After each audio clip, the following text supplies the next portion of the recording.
السلام عليكم ورحمة الله وبركاته حبايبي ومتابعيني، يا رب تكونوا في أفضل حال.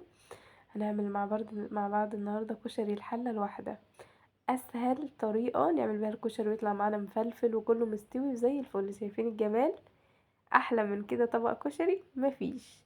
يلا بينا نبدأ. أول حاجة هبدأ أسلق الحمص بتاعي. أنا كنت نقعاه من قبلها، حطيته بس في مية وربع معلقة كده من الكمون، وهسيبه بقى يعيش مع نفسه لحد ما يوصل للسوى اللي أنا عايزاه. تمام. هبدأ بعد كده أعمل الصلصة بتاعتي عشان كله نولع عليه مع بعض.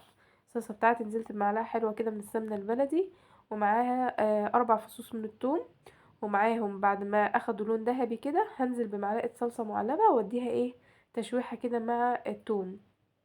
شايفين؟ بنفس الطريقة اللي انتوا شايفينها كده. بعد ما اخد التشويحة زي ما انتوا شايفين هنزل بعصير طماطم معصور ومتصفي، وهبدأ بقى اهدي النار، واديت التقليبة الحلوة زي ما انتوا شايفين. طيب ايه اللي بعد كده؟ هنزل ببهاراتي. نزلت بربع معلقة من الكمون، مع ربع معلقة من البابريكا، مع ربع معلقة من الفلفل الاسود، ورشة كده من السكر، ونص معلقة من الملح. تمام. وهنزل بمعلقة من الخل، معلقة كبيرة من الخل، تدي طعم وريحة حلوة قوي.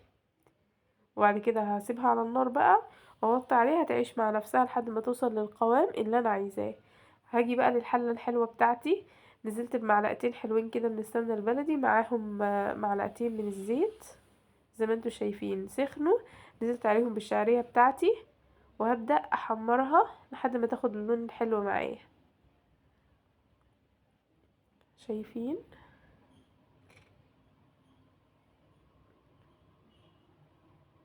زي ما انتوا شايفين كده بالظبط. ما تخافوش من كشري اللي بيبقى في حلة واحدة، والله لو اتبعتوا نفس الطريقة هتشوفوا مفلفل كله مستوي زي الفل.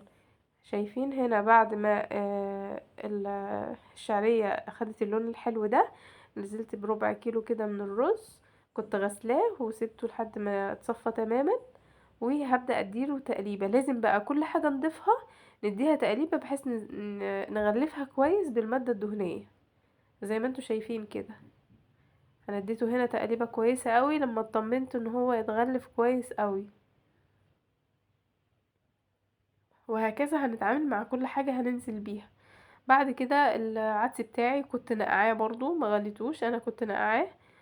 وبعد ما نقعته صفيته ونزلت بيه برضو. هبدأ اقلبه كويس قوي واشوحه معاهم بحيث يتغلف كويس بالمادة الدهنية. زي ما قلنا ده مبدأنا مع اي حاجة هنضيفها. هتتبعوا نفس الطريقة هتشوفوا في الاخر النتيجة رهيبة. طيب بعد كده نزلت بالمكرونة المقصوصة بتاعتي، وبرضو هديها نفس الكلام، تقليبة كويسة قوي لحد ما تتغلف بالمادة الدهنية. كل حاجة موضحة قدامكم في الفيديو.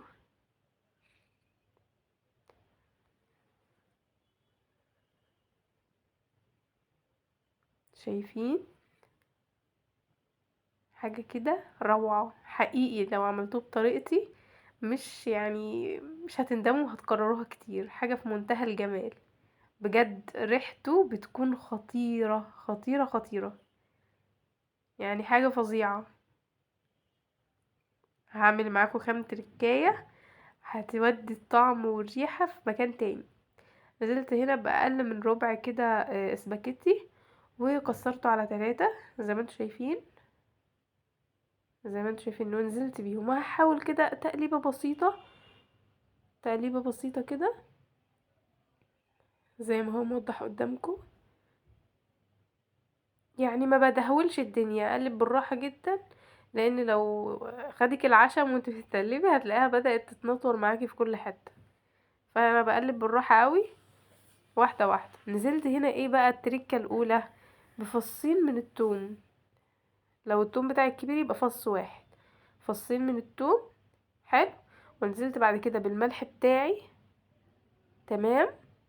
ونزلت بنص معلقة صغيرة من الكمون، ومعلقة كبيرة من الخل، واديت تقليبة حلوة. وبعد كده نزلت بالمية المغلية لحد بقى يا دوبك اغطيه، ويبقى فوق ما انت مغطياه بحاجة بسيطة. شايفين؟ ده اللي انا اقصده، تبقى فوق ما انت مغطياه بحاجة بسيطة. وهغطي عليه وهدي عليه النار واسيبه بقى مع نفسه كده. ولما يتشرب اديله تقليبة. شايفين هنا خلاص بدأ. لما يتشرب اديله تقليبة، واهدي النار على الاخر خالص لمدة 3 4 دقايق واطفي. وهتشوفوا دلوقتي هنا انا خلاص خلصت كل الحاجات التانية ووريتكم قوام الصلصة.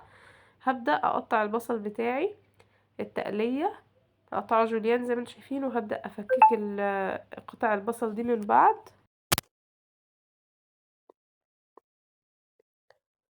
شايفين؟ زي ما انتم شايفين هنا انا فككت دول، الباقي لسه. هنا بعد ما الكشري استوى، شايفين الجمال؟ شايفين اللذاذة؟ شايفين الفلفلة؟ شايفين الاسباجيتي ومفيش واحدة مع اختها؟ يعني الكلام ده عندنا وبس. حاجة في منتهى الجمال، تحفة. انا هنا خلاص بحمر البصل بتاعي. ومهم قوي قوي لما نحمر البصل ما نطلعهوش على مناديل مطبخ، نطلعه على في مصفى عشان يفضل مقرمش معانا، ونقدمه بالطريقة القمر دي. جربوا الطريقة دي وما تنسوش اللايك والشير والاشتراك في القناة. بحبكم جدا، مع السلامة.